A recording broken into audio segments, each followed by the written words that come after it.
perkembangan teknologi informasi dan komunikasi khususnya, termasuk juga soal Departemen Komunikasi dan Informasi berkolaborasi dengan Program Studi Ilmu Komunikasi Vkom Unpad mengadakan kuliah umum Fits and Feelings, Algorithm Effects and Politics in Southeast Asia pada Rabu 19 Februari di Auditorium Pasca Sarjana Vkom Unpad.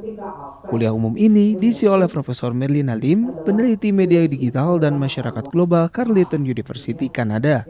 Bahasan dalam kuliah umum ini adalah mengenai buku baru Profesor Merlina Lim yang berjudul Social Media and Politics in Southeast Asia. Penelitiannya dilakukan secara longitudinal di 11 negara Asia Tenggara. Dari hasil penelitiannya, Profesor Merlina Lim memetakan hubungan antara sosial media dengan politik, yang kemudian menciptakan lanskap politik yang dipengaruhi oleh algoritmik politik. Hasil penelitiannya juga menemukan adanya dua ranah utama yang dominan dalam algoritmik politik. Itu adalah pemetaan hubungan antara sosial media, medsos ya, dengan politik, terutama bagaimana pengguna, aktor-aktor politik dan teknologi, media sosial, teknologi dan sosial itu menciptakan lanskap politik yang dipengaruhi oleh yang saya namakan algoritmik politik. Jadi algoritmik politik itu politik yang menggunakan prinsip-prinsip algoritmis untuk mempengaruhi opini publik, juga untuk memobilisasi massa untuk isu-isu politik.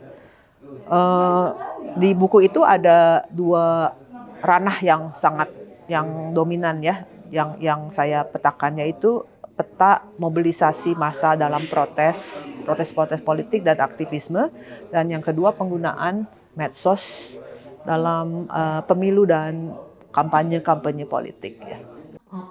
Lebih lanjut, Profesor Merlina Lim menjelaskan bagaimana cara mensiasati diri kita agar terhindar dalam kesesatan berpolitik di media sosial.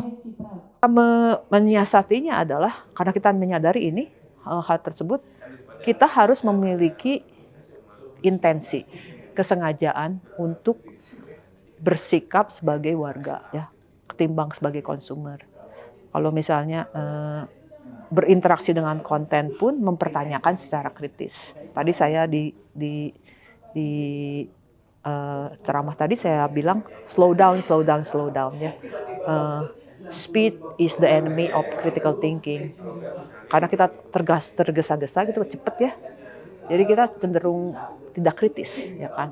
Lalu kita juga bertindak misalnya like atau apa segala macam berdasarkan cuma like aja. Kita tidak berpikir bahwa apakah itu informasi, apakah itu disinformasi.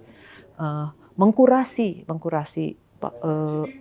feeds kita ya. Tadi kan judulnya feeds to feeling gitu ya. Feeds and feeling. Bagaimana supaya feeds kita itu memang penuh dengan informasi ketimbang disinformasi dan hanya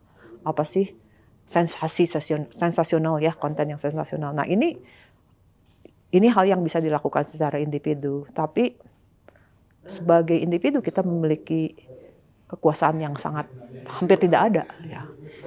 Satu-satunya cara untuk mempengaruhi perubahan secara politik adalah dengan berjejaring dengan kelompok-kelompok yang memang memiliki keinginan untuk melakukan perubahan, sebagai mahasiswa, dengan dosen, dengan aktivis ya. Harus terus-menerus dengan sabar dan secara longitudinal. Easy come, easy goes katanya gitu ya. Perubahan-perubahan yang berlangsung terlalu cepat akan easy goes.